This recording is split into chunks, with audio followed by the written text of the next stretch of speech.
Cash equivalents, legal currency banknotes, coins, checks received but not deposited, and checking and savings accounts are all examples of cash. Any short-term investment security having a maturity time of 90 days or less is considered a cash equivalent. Bank certificates of deposit, bankers' acceptances, treasury bills, commercial paper, and other money market instruments are examples of these products. Due to their return, cash and its equivalents vary from other current assets such as marketable securities and accounts receivable, however, depending on a company's accounting strategy.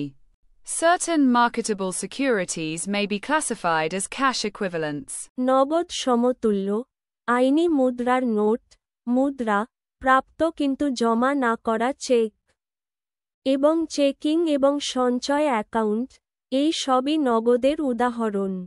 90 দিন বা তার কম মেয়াদের যেকোনো স্বল্পমেয়াদী বিনিয়োগ security নগদ সমতুল্য হিসাবে বিবেচিত হয়। ব্যাংকের আমানতের সার্টিফিকেট, ব্যাংকারের গ্রহণযোগ্যতা, ট্রেজারি বিল, বাণিজ্যিক কাগজ এবং অন্যান্য অর্থ বাজারের উপকরণ এই পণ্যগুলির উদাহরণ। তাদের প্রকৃতির কারণে নগদ এবং এর সমতুল্য অন্যান্য বর্তমান সম্পদ যেমন বিপণনযোগ্য সিকিউরিটিজ এবং অ্যাকাউন্ট গ্রহণযোগ্য থেকে পৃথক হয়। তবে একটি কোম্পানির অ্যাকাউন্টিং কৌশলের উপর নির্ভর করে। কিছু বিপণনযোগ্য সিকিউরিটিজ নগদ সমতুল্য হিসাবে শ্রেণীবদ্ধ করা যেতে পারে। Thanks for watching. Please like, comments, share, subscribe and follow my channel for getting regular update.